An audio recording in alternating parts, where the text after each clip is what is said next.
Assalamualaikum warahmatullahi wabarakatuh. Waalaikumsalam warahmatullahi wabarakatuh. Bismillahirrahmanirrahim.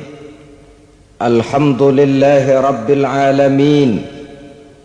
Wassalatu wassalamu ala ashrafil anbiya'i wal mursalin, imamil muttaqin, sayyidil ghurril muhajjalin, wa ala alihi wa ashabihil mujahidin at-tahirin, amma ba'du.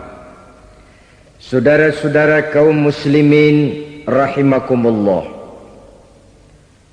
maksud utama daripada diutusnya Rasulullah sallallahu alaihi wasallam ke alam ini tidak lain adalah untuk memperbaiki akhlak manusia. 14 abad yang lalu, dari sebuah kota kecil yang tidak ada dalam peta, lahir satu proyek raksasa, proyek memperbaiki akhlak manusia. Di tengah-tengah dunia pada ketika itu, Eropa masih biadab, Afrika belum dikenal orang, Asia sungguh sangat terbelakang, dan semenanjung Arabia dari berbagai aspek kehidupannya dikenal sebagai masyarakat jahiliyah. 13 tahun pertama dari perjuangan selama periode Mekah, apa yang dilakukan oleh baginda Rasul tidak lain adalah memperbaiki akhlak manusia kepada Allah Subhanahu wa ta'ala dengan menanamkan roh, jiwa dan semangat tauhid. Kita tahu bahwa masyarakat jahiliyah menyembah batu, menyembah patung, menyembah berhala yang mereka buat sesuai dengan kekayaannya masing-masing. 360 berhala di sekeliling Ka'bah merupakan bukti nyata dari sesembahan mereka. Yang kaya membuat berhala dari emas lalu disembah, yang setengah kaya bikin patung dari perak lalu disembah, yang hampir miskin bikin Tuhan dari kayu lalu disembah, yang miskin benar tepung terigu diadonin lalu dibentuk seperti wujud seseorang kemudian disembah, dan apabila selesai nyembah perutnya terasa lapar, Tuhannya habis dipretelin. Sepanjang sejarah kemanusiaan cuma masyarakat jahiliyah saja yang sampai makan Tuhan. Sesadis-sadisnya bangsa Indonesia belum pernah sampai makan Tuhan. Maka menghadapi manusia seperti ini, yang pertama dilaksanakan oleh Rasul memperbaiki akhlak mereka kepada Allah, menanamkan la ilaha illallah, bahwa tidak ada Tuhan yang perlu disembah selain daripada Allah Subhanahu wa ta'ala. Ini hakikatnya merupakan inti daripada ajaran rasul-rasul terdahulu. Kenapa? Seluruh rasul bersumber dari satu sumber yang sama, yaitu dari Allah Subhanahu wa ta'ala. Maka prinsip ajaran ketuhanan yang mereka bawa tentu saja sama. Nabi Adam mengajarkan la ilaha illallah, Nabi Nuh mengajarkan la ilaha illallah, cuma tentu sambungannya Nuh Rasulullah. Nabi Ibrahim mengajarkan la ilaha illallah, Ibrahim Rasulullah. Nabi Musa mengajarkan la ilaha illallah, Musa Rasulullah. Bahkan Nabi Isa mengajarkan la ilaha illallah, Isa Rasulullah. Dan Nabi Muhammad mengajarkan la ilaha illallah, Muhammadur Rasulullah. Akhlak manusia kepada Allah dengan menanamkan tauhid. Jadi kalau ingin berakhlak yang benar kepada Allah, jaga tauhid, pegang teguh akidah. Saudara-saudara kaum muslimin rahimakumullah, lawan daripada tauhid adalah kufur. Kufur bisa dua, bisa kufur iman, bisa kufur nikmat. Kufur itu sifatnya, kafir itu orangnya. Ada orang kufur iman, dan ini merusak akhlak kepada Allah Subhanahu wa ta'ala. Kufur iman itu kadang-kadang bentuknya syirik, orangnya disebut musyrik. Kufur iman itu kadang-kadang bentuknya nifak, orangnya disebut munafik. Kufur iman itu kadang-kadang bentuknya riddah, orangnya disebut murtad. Ini merupakan jenis daripada kufur-kufur iman dan tergelincirnya manusia daripada akhlak kepada Allah Subhanahu wa ta'ala. Benar, di zaman sekarang kita tidak menyembah berhala. Memang di zaman sekarang kita tidak menyembah patung. Iya, kita tidak berkeyakinan Tuhan lebih dari satu. Tapi kadang-kadang akhlak kita kepada Allah sering lentur dan luntur, sering bergoyang dan tergoncang, sering kena erosi dan polusi. Bahwa kita tidak menyembah Latta, Uzza, Manat dan Hubal seperti masyarakat jahiliyah dahulu, memang. Tapi Latta zaman sekarang, Uzza zaman sekarang, Manat dan Hubal di zaman sekarang, berhala-berhala di abad kita sekarang ini kadang-kadang bernama harta, kadang-kadang bernama wanita, kadang-kadang bernama tahta, mungkin juga bernama Toyota. Sesuatu yang lebih kita agungkan daripada Allah, menjelmalah dia menjadi berhala-berhala di zaman kita sekarang ini. Manakala kita di kantor sudah lebih takut kepada kepala bagian kita daripada kepada Allah, maka Tuhan kita barangkali adalah kepala bagian kita. Manakala kita sudah lebih takut kepada manusia daripada kepada Allah, bergeserlah akhlak kita kepada Allah, mengagungkan manusia dan menomorduakan Allah. Maka di zaman sekarang akhlak kita kepada Allah sering kena erosi, sering kena polusi. Mungkin karena sulitnya lapangan kerja, tingginya tensi ekonomi, persaingan hidup yang makin tajam, sulitnya mencari lapangan kerja, orang kadang-kadang nekat, sedikit pertimbangan, picik pandangan, mudah melakukan potong kompas, sehingga terjadilah perbuatan-perbuatan yang memelencengkan akhlak kita kepada Allah Subhanahu wa ta'ala. Kadang-kadang terjebak mempercayai selain daripada Allah. Kadang-kadang terjebak di dalam mengagungkan yang selain daripada Allah lebih dari yang seharusnya. Terkenalah akhlak kita kepada Allah jaringan-jaringan erosi dan polusi. Kufur sebagai lawanan daripada tauhid merupakan sifat daripada orang yang tidak berakhlak kepada Allah. Bentuknya pertama bisa syirik. Syirik itu artinya meyakini ada Tuhan lain selain daripada Allah. Itu yang namanya syirik. Jadi percaya Tuhan ada, cuman Tuhannya kelebihan. Itu yang disebut syirik, dan itu merupakan cerminan dari akhlak yang rusak kepada Allah Subhanahu wa ta'ala.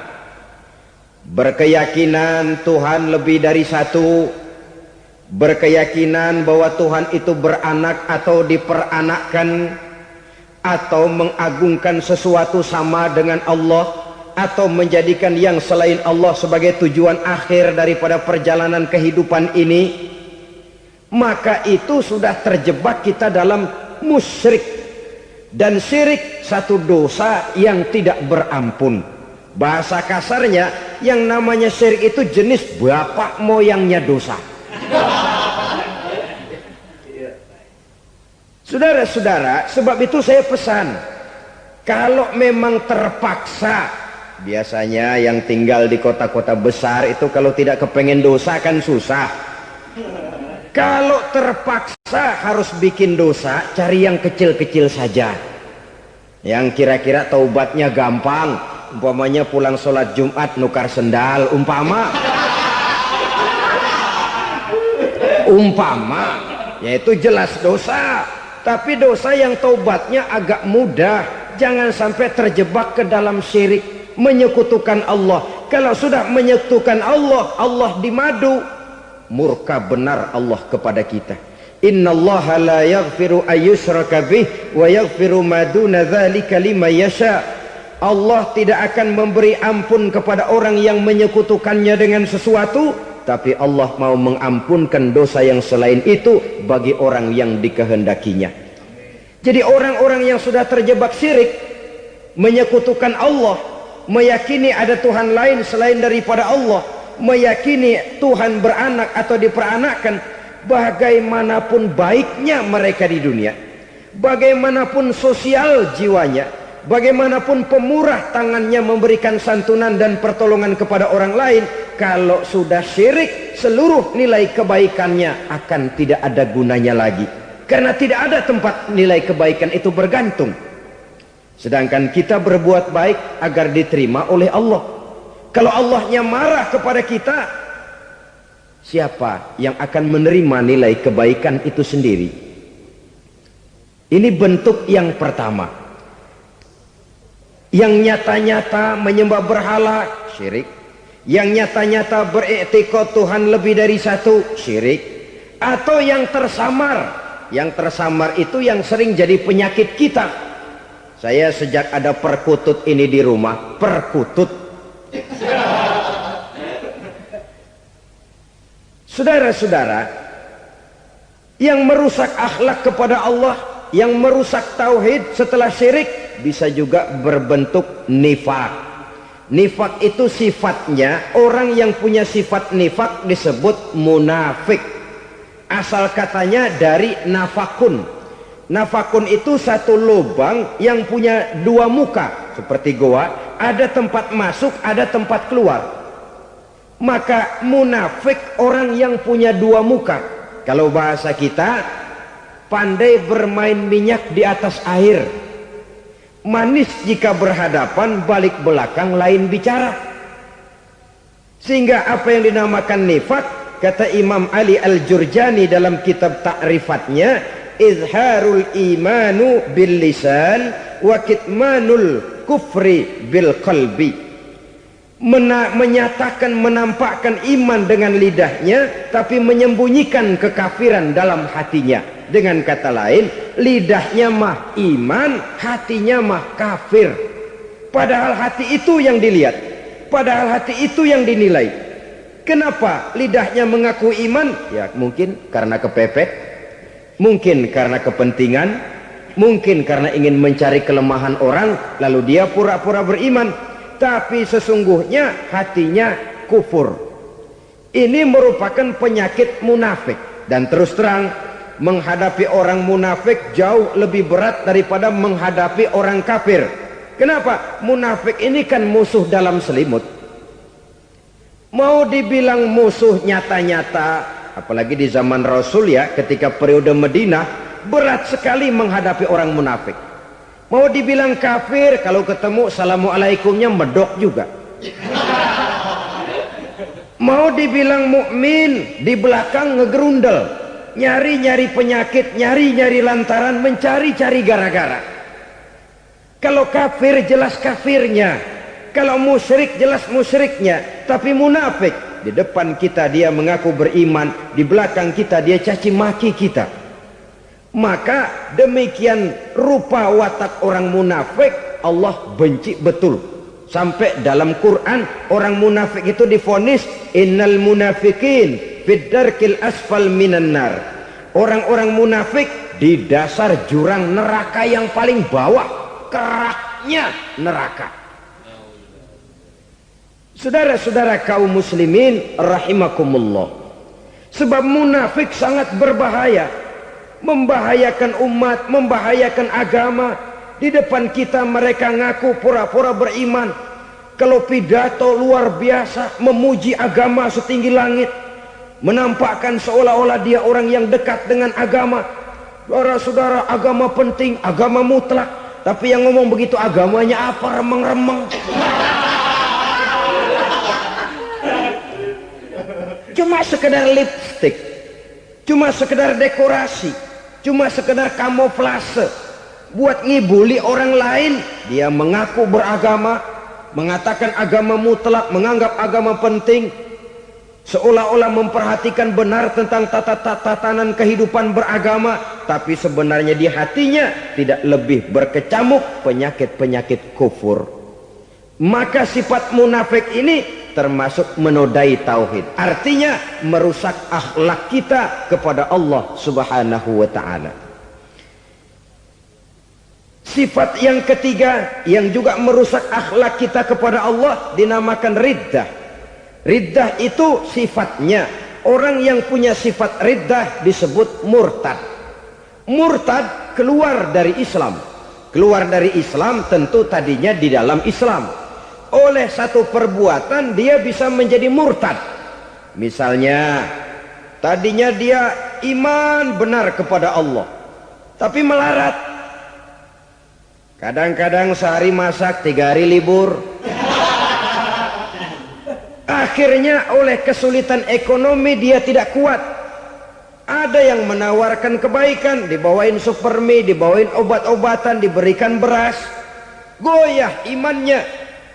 Keluar dia dari Islam, ikut agama orang yang memberikan pertolongan kepadanya, memilih kesenangan sebentar dengan mengorbankan kebahagiaan yang kekal. Maka orang semacam itu riddah sifatnya, murtad orangnya, keluar dari Islam. Dan yang menyebabkan kita murtad bukan cuma orang nyata-nyata memproklamirkan diri keluar dari Islam tapi lalu mengikuti agama orang lain, bukan cuma itu. Mengakui ada Rasul lagi sesudah Nabi Muhammad bisa menyebabkan kita murtad. Mengingkari nikmat Allah bisa menyebabkan kita murtad. Meyakini semua agama benar bisa menyebabkan orang menjadi murtad. Meragukan kesempurnaan dan kelengkapan Al-Quran bisa menyebabkan orang jadi murtad. Mengingkari sunnah bisa menyebabkan orang menjadi murtad. Banyak hal-hal yang bisa mendatangkan penyakit riddah dan membuat pelakunya menjadi murtad. Dan ini menodai akhlak kita kepada Allah Subhanahu wa ta'ala. Itu tadi kufur iman, saudara-saudara. Nyata-nyata mengingkari Allah, baik dalam bentuk syirik, nifak, ataupun riddah. Kufur yang kedua dinamakan kufur nikmat. Apa itu kufur nikmat? Sitru nikmatil mun'im au ya'malu fi mukhalafatil mun'im. Menutup-nutup nikmat Allah, atau melakukan perbuatan yang menentang, bertentangan dengan kehendak yang memberikan nikmat. Jadi kufur nikmat pertama, nutup-nutupin Tuhan. Tuhan jalingin. Duit lu banyak amat, dari mana? Gua kerja. Lalu kerjanya nomor 1. Orang yang berakhlak kepada Allah, dia akan menjawab, kamu uangnya kok banyak, dari mana? Rezeki dari Allah. Caranya, saya kerja. Kerja itu cara, rezeki itu dari Allah datangnya. Bukankah di zaman sekarang kita sering terpleset? Ini merupakan cerminan dari rapuhnya akhlak kita kepada Allah Subhanahu wa ta'ala. Karena usaha saya memang, karena saya peras keringat banting tulang, tentu. Tapi sadarkah kita bahwa sepanjang yang bisa kita lakukan cuma berusaha, peras keringat, banting tulang, pergi pagi pulang sore. Tapi bisakah kita memastikan hasil usaha kita? Apalagi yang paling dekat, misalnya saja yang sungguh-sungguh di luar jangkauan kemampuan kita, soal rezeki, soal jodoh, soal maut. Kitakah yang mengatur? Kitakah yang menentukan? Subhanallah. Manusia sungguh tidak berdaya menghadapi 3 hal paling pokok ini. Rezeki, kita cuma bekerja. Kitakah yang menentukan? Tidak. Kita berusaha saja rezeki belum pasti dapat, apalagi kalau kita tidak berusaha. Jangan terjebak dalam fatalisme, belum perang udah nyerah.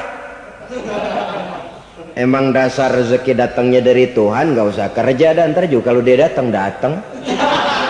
Dari mana datangnya? Kerja saja belum tentu dapat rezeki, apalagi kalau tidak kerja.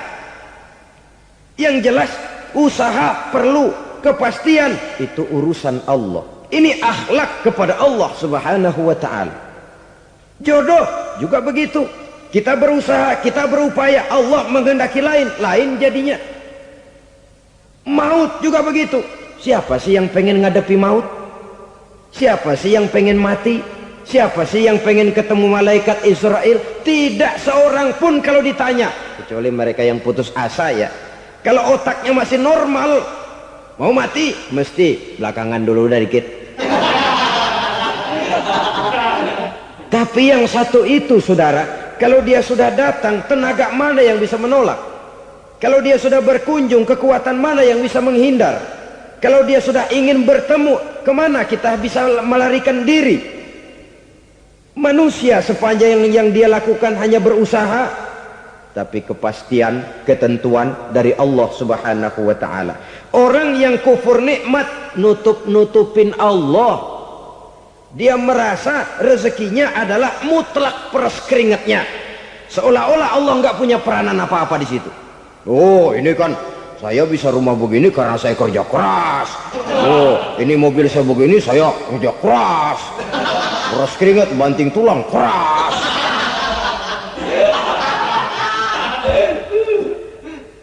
Saudara-saudara kaum muslimin rahimahkumullah, jadi menutup-nutupi Allah. Akibatnya nanti kalau dia berhasil, Allah ketutupan. Kalau dia gagal, orang lain dicaci maki, dicari kambing hitam. Yang kambing hitam kan mahal, karena orang sering cari-cari kambing hitam. Jarang orang mau jujur kalau bertemu kesulitan lalu mencari sebab pada dirinya sendiri. Yang paling enak ya nyalain orang. Lo begitu. Orang lain yang paling enak kita salahin. Au ya'malu fi mukhalafatil mun'im, atau dia melakukan sesuatu yang tidak sesuai dengan kehendak yang memberikannya nikmat. Diberikan kita tangan, mulut sih nggak berhenti, terima kasih Tuhan, alhamdulillah saya dikasih tangan. Cuma nih tangan enteng mat nabokin orang mulu. Itu sudah mukhalafatul mun'im, bertentangan dengan kehendak yang memberikan nikmat. Diberikan harta, mulutnya mah basah, terima kasih Tuhan, alhamdulillah dikasih harta, tapi pelitnya minta ampun, kikir koret medit. Ini juga termasuk kufur nikmat, mempergunakan suatu nikmat bertentangan dengan kehendak daripada yang memberikan nikmat itu sendiri.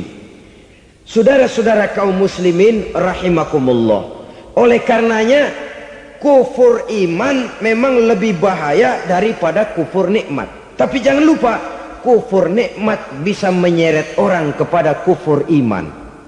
Nah kalau Allah udah dialingin, Tuhan sudah dinomor duain, lama-lama kenapa dia tidak mendewakan dirinya sendiri, mendewakan pangkatnya, mendewa-dewakan otaknya, mendewa-dewakan kemampuannya? Pada awalnya dia memang cuma kufur nikmat, tapi lambat laun kalau ini tidak diobati secara pasti, orang akan mengarah kepada kufur iman. Bisa berbentuk syirik, bisa berbentuk nifak, bisa berbentuk riddah. Saudara-saudara, oleh karena itu menjaga akhlak kepada Allah mutlak penting. Sebab apa? Kita tidak berakhlak kepada manusia saja, kita dikucilkan dari pergaulan. Kalau kita tidak berakhlak kepada Allah, dikucilkan oleh Allah. Hadis qudsi menyatakan, man lam yashkur ala na'mai wa lam yasbir ala balai falyakhruj min tahtis samai falyatlub rabban siwaya. Kata Allah, siapa orang yang tidak mau bersyukur terhadap nikmat yang aku berikan kepadanya dan tidak mau sabar terhadap ujian yang aku berikan kepadanya, falyakhruj min tahtis samai, persilahkan saja keluar dari kolong langitku, waliyatlub rabban siwaya, tolong cari Tuhan lain selain daripada aku. Murka Allah, diusir, cuman gak kedengeran aja. Siapa yang tidak mau syukur terhadap nikmatku, siapa yang tidak mau sabar terhadap ujian yang aku berikan kepadanya, persilahkan keluar dari kolong langitku ini, cari Tuhan lain selain aku. Nah, langit Tuhan yang punya, Tuhan kita lawan, diusir dari kolong langit, mau pindah ke kolong mana?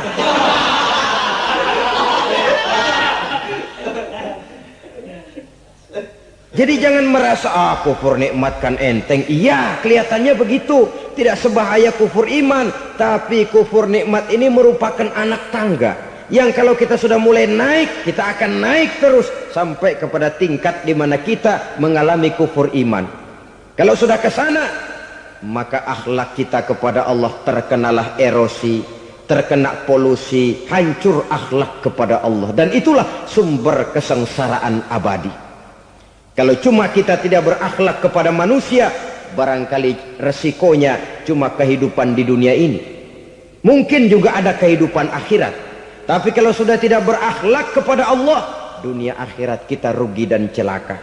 Maka pada kesempatan ini saya mengajak, marilah jaga baik-baik akhlak kita kepada Allah. Satu kali kita bertauhid, sampai mati kita bertauhid. Satu kali la ilaha illallah, jangan tergelincir lagi kita keluar daripada kalimat itu.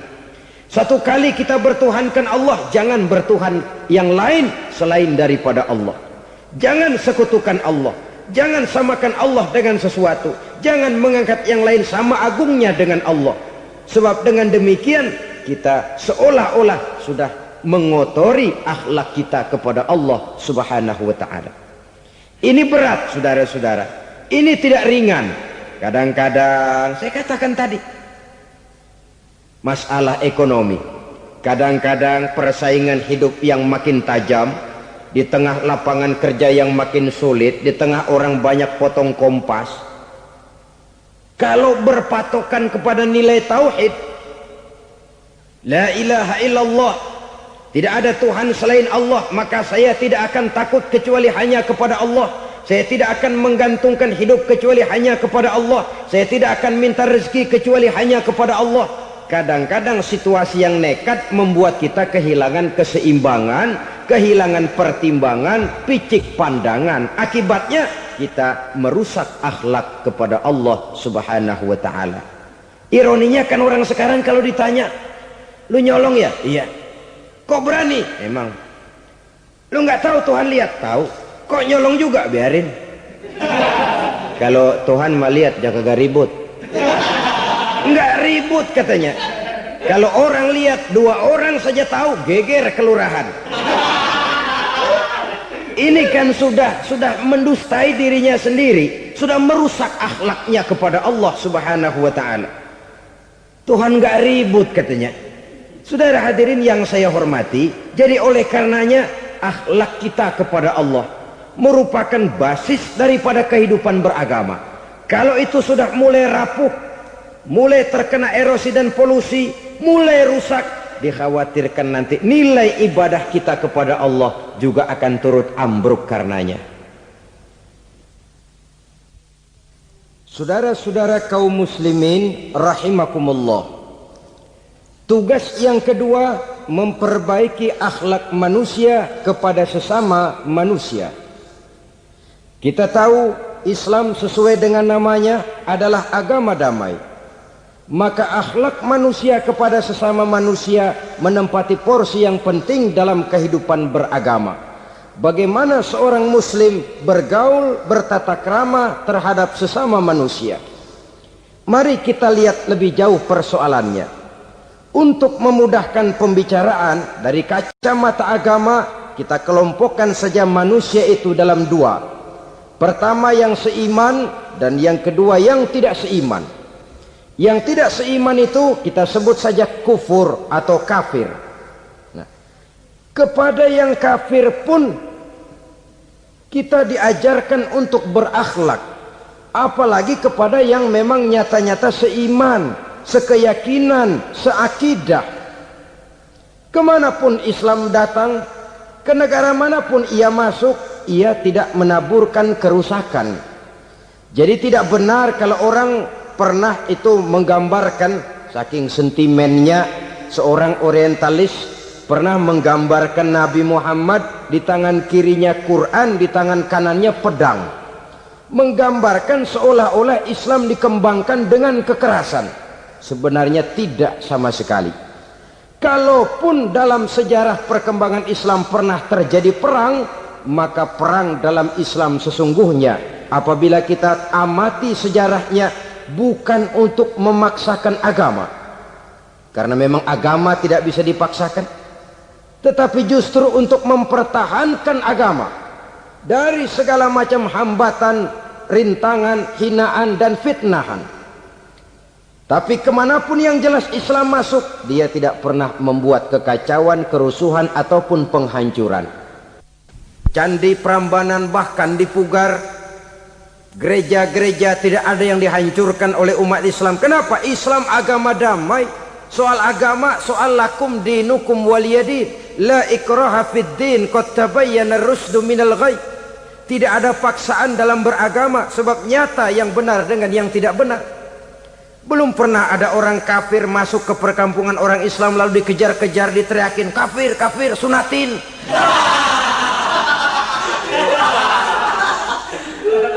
Belum pernah. Kenapa? Islam menghormati orang lain agama. Nah, yang kafir ini macam-macam, saudara. Ada kafir harbi. Nah, ini kafir kerok. Ini kafir yang nyata-nyata memproklamirkan permusuhan kepada umat Islam, nyata-nyata mengganggu ketenangan umat Islam. Kafir yang seperti ini yang boleh diperangi. Misalnya kita mau sembahyang Jumat dijagain, nggak boleh sembahyang Jumat, getok palanya. Kafir harbi artinya tantangan perang datang dari mereka, bukan kita yang mulai, mereka yang buka front. Prinsipnya umat Islam tidak boleh mencari-cari musuh, tapi pun tidak boleh lari kalau ketemu musuh. Musuh jangan dicari, ketemu jangan lari. Karena itu kesan seolah-olah umat Islam ini teroris, umat Islam ini destroyer, umat Islam ini sering menimbulkan keonaran, kerusakan. Sungguh satu fitnahan yang sangat keji. Umat Islam adalah umat yang cinta damai. Islam di masa perkembangannya masuki Eropa melalui Selat Gibraltar, Jabal Tariq, memasuki Spanyol. Islam tidak pernah meruntuhkan gereja, Islam tidak pernah membunuh orang-orang Nasrani. Bahkan Islam mewariskan peradaban dan kebudayaan yang begitu tinggi nilainya di bidang ilmu pengetahuan, sampai ketika itu Barat banyak mengkaji ilmu pengetahuan dari dunia Islam. Buku-buku berbahasa Arab diterjemahkan ke bahasa Yunani, dipelajari oleh para cendekiawan di negeri Barat sana. Mereka mengambil manfaat yang banyak dari masuknya Islam ke Eropa. Sementara gereja tetap berdiri dengan megahnya. Kuil-kuil tempat peribadatan tidak satupun yang diusik-usik. Kenapa? Islam agama yang cinta damai. Asal dia tidak diganggu, asal kehormatannya tidak dihinakan. Jadi kafir harbi, kafir yang nyata-nyata nantang perang, ngajak berkelahi. Itu kafir yang nyari penyakit. Kafir harbi ini boleh diperangi dengan catatan mereka yang memang mulai. Yang kedua kafir zimmi. Kafir zimmi, kafir yang hidup di tengah mayoritas muslim, tapi mereka mau hidup dengan aman, damai, tenang. Mereka wajib dilindungi. Bahkan Nabi pernah memberikan satu jaminan, man azazimmiyan faqad azani. Siapa yang mengganggu orang kafir zimmi sama saja dengan mengganggu saya. Kehormatannya dijaga, harta bendanya dilindungi, anak istrinya pun dilindungi. Dan ini jadi kenyataan.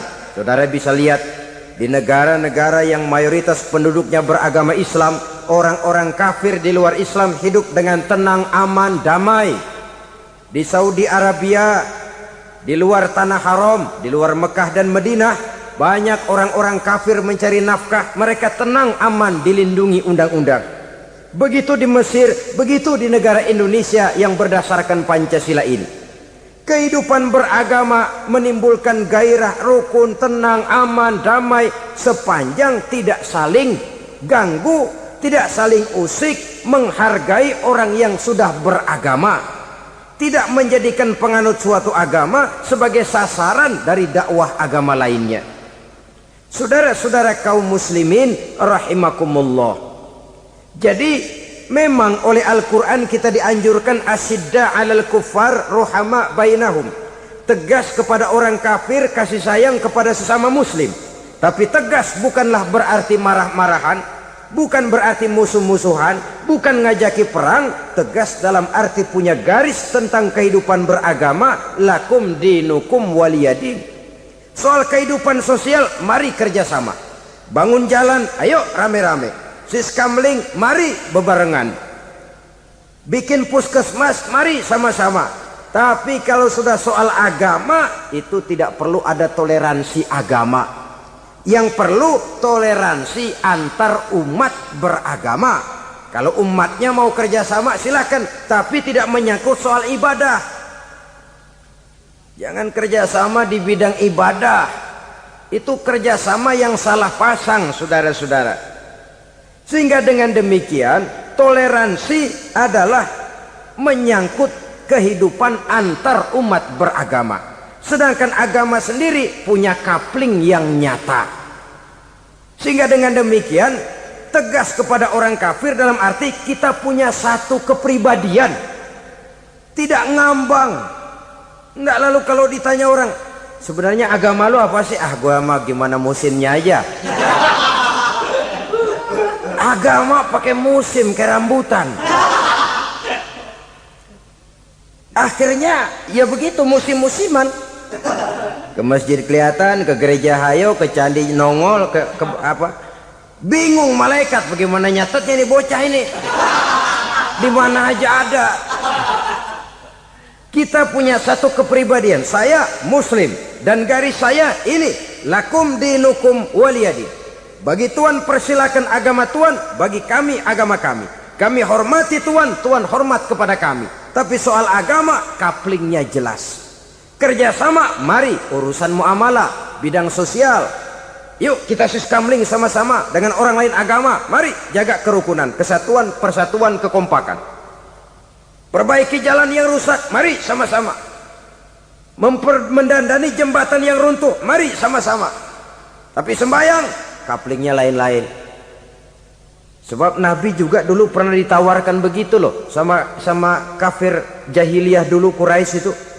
Sudah Muhammad, sekarang begini saja, kita join aja daripada marah-marahan.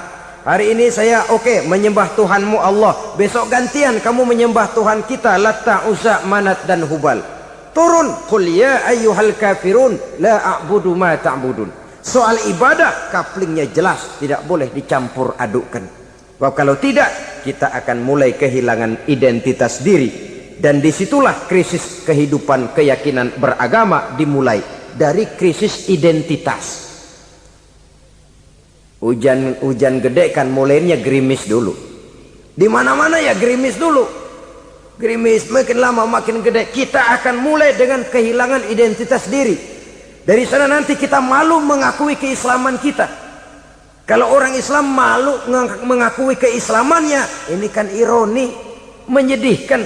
Ngakui Islamnya saja malu, menonjolkan keislamannya malu. Tidak ada rasa bangga beragama. Padahal ini modal dasar. Hanyalah dengan rasa bangga beragama kita lalu konsekuen. Bangga yang tidak konsekuen. Wah, pokoknya kan gua kan Islam. Agama yang paling benar. Tapi hidupnya sendiri jauh dari tuntunan Islam. Itu bangga yang tidak beralasan. Bangga yang tidak perlu dibanggakan sebenarnya. Kebanggaan yang membuat kita konsekuen dan dekat dengan kehidupan beragama. Jadi dengan demikian saudara-saudara, kepada non-muslim kita juga harus berakhlak. Bukankah ini sudah dicontohkan oleh Rasul? Bagaimana beliau disambiti orang di Taif, yang menyambiti malah didoakan. Bagaimana Suraqah mau membunuh beliau, malah Suraqah didoakan. Bagaimana Abu Jahal dan Abu Lahab saking mangkalnya. Ini Abu Jahal pernah gali lubang di kamarnya sendiri, di depan tempat tidurnya. Setelah dia gali lubang, ditutupin pakai keraras korma. Lalu dia tarik selimut, belagak meriang. Dia pesan pesuruhnya, bilangin Muhammad encangnya meriang. pamannya sakit, minta ditengokin.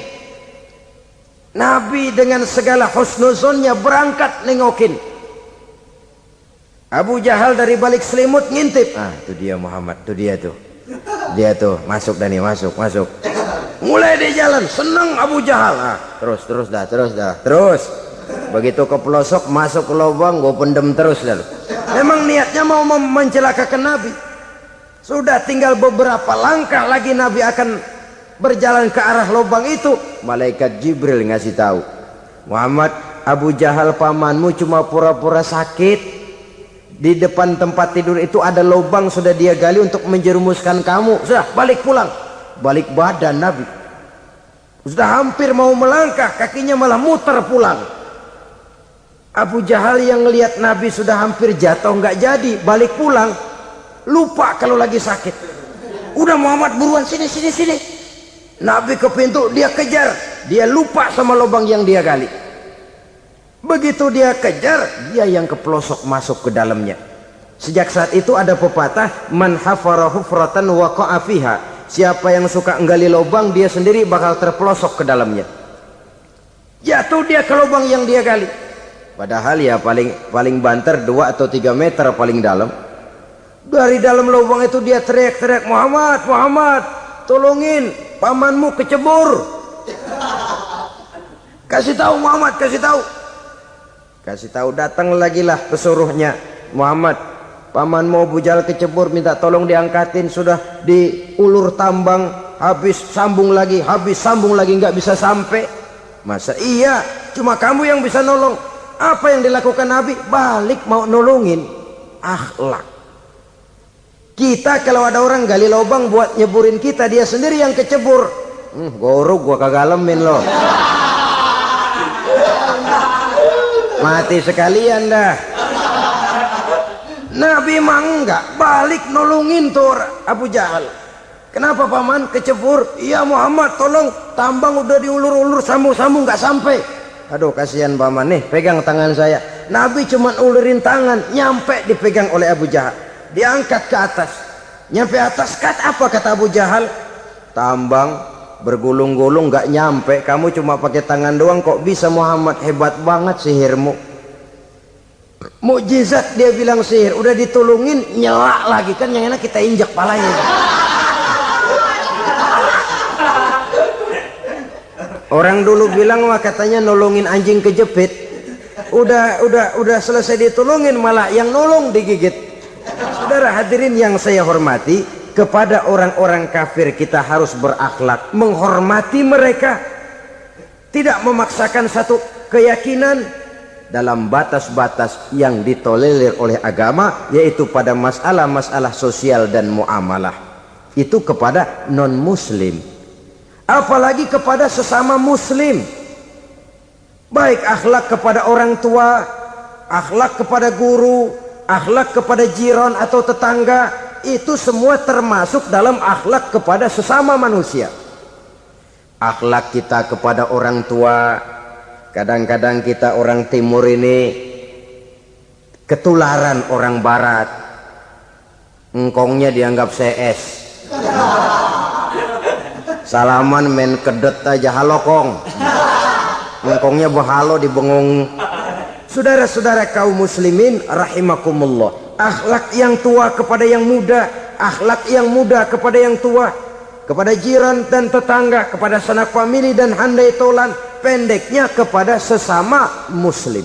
Tetangga ada haknya, ada hak tetangga yang kalau kita berakhlak itu harus dipenuhi. Contoh kecil, kalau saya beli radio, itu saya dong boleh berpikir, ini radio saya beli pakai uang saya setel di rumah saya, sekeras-kerasnya ada apa sama orang lain? Radio gua, yang beli gua pakai duit gua, gue setel di rumah gue, ada urusan apa sama orang lain? Itu kalau menurut saya. Tapi tetangga sebelah saya kan bisa juga ngomong begitu. Mata gue yang ngantuk, gue tidur di rumah gue, kenapa suara radio lu masuk kemari? Ketika itulah lalu kebebasan saya nyetel radio dibatasi oleh kebebasan tetangga saya yang mau tidur. Ini sudah akhlak namanya. Umpamanya lagi ada Nabi ajarkan, iza tobakhta maraqatan fa'akthir ma'aha wa ta'ahad jiranaka. Kalau kamu masak sayur, banyakin kuahnya, bagiin tetangga kamu. Bukan bagiannya itu yang jadi soal, tapi akhlak kepada tetangga. Udah tahu tetangganya kelaparan, diseksa, goreng ikan asin, se-RW baunya ngayap, kembang kempis orang nungguin. Saudara hadirin ma'asyiral muslimin rahimakumullah. Jadi dengan demikian, kalau sudah kembali kepada orang-orang yang nilai imannya sama dengan kita, apapun organisasinya, apapun baju yang mereka pakai, kaos yang mereka pakai, jaket yang mereka pakai, kalau sudah seakidah, seiman, jaga akhlak kita. Pendapat boleh berbeda, kaos boleh tidak sama, jaket boleh beraneka warna, bendera boleh beragam-ragam, tapi ukhuwah Islamiyah ini utamakan. Adalah lebih baik mencari persamaan dalam kehidupan dan bukan memperbesar perbedaan. Hanyalah dengan mengembangkan nilai-nilai akhlak semacam ini, toleransi tidak hanya diperlukan kepada yang non-muslim, kepada sesama muslim pun toleransi. Artinya apa? Jangan memponis amalan orang lain. Yang usolli, yang tidak usolli, berjalanlah menurut keyakinannya masing-masing. Jangan lalu memponis, itu namanya nggak toleransi. Kamu nggak pakai usolli ya? Enggak. Brengsek. Kamu pakai usolli ya? Iya. Bid'ah. Lah dua-duanya kagak yang bener. Kalau yang sembahyang kagak bener, bagaimana yang kagak sembahyang? Apa itu yang bener? Toleransi, setuju dengan perbedaan pendapat, jangan memponis amalan orang lain. Karena kita hanya beramal, hak menerima adalah Allah Subhanahu wa ta'ala.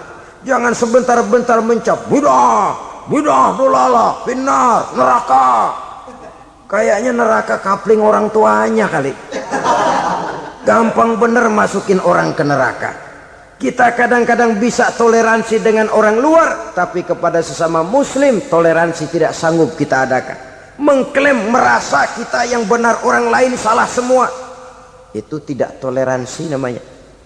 Mentang-mentang jadi ustadz, nih satu-satunya ustadz di sini ya, semuanya mesti ngaji kemari. Kalau nggak ngaji kemari, Islamnya kurang tapi bener. Toleransi. Saudara-saudara kaum muslimin rahimakumullah, lapang dada menghargai orang yang berbeda pendapat, apalagi kalau perbedaan pendapat itu menyangkut hal-hal yang tidak prinsipil, menyangkut hal-hal yang sekunder dalam kehidupan beragama, menyangkut masalah-masalah yang dalam bahasa fikih disebut soal-soal furu'iyah. Tidak usah menyebabkan kita bersih tegang. Kepala sama hitam, pendapat boleh berbeda dan halal. Bahkan Nabi mengatakan, ikhtilafu ummati rahmatun. Perbedaan pendapat di kalangan umatku bahkan menjadi rahmah, sepanjang perbedaan pendapat itu diiringi dengan rasa toleransi. Tapi kalau sudah main baku hantam, main klaim, memponis orang lain, akhirnya timbullah keretakan. Jangan heran kadang-kadang satu masjid dua kelir.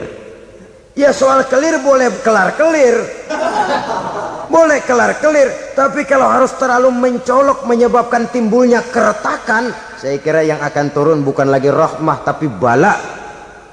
Bala akan menimpa kita, jatuh kita menjadi umat yang lemah. Oleh karena di antara kita sendiri, sesama kita tidak pandai bertoleransi, tidak lapang dada. Ada anak muda kelihatannya mau majuan dikit, yang tua curiga. Nih, kalau dia maju pasaran gua bangkrut dong nih. Lalu ditekan tuh anak ditekan melejit. Kadang-kadang yang tua maksudnya baik, mau memelihara, yang muda salah terima. Kan tua kejemur. Dari dulu sampai sekarang gitu-gitu doang. Anak kemajuannya. Padahal yang tua barangkali maksudnya juga baik, mau memelihara. Sebenarnya kalau kita bisa mencoba mencari titik temu dengan alur komunikasi, tidak merasa diri yang paling benar, tapi toleransi, boyak menerima pendapat orang lain, setidaknya mau mendengar omongan orang. Yang susah kalau udah kena penyakit nggak mau ngerti omongan orang, nggak mau nerima pendapat orang.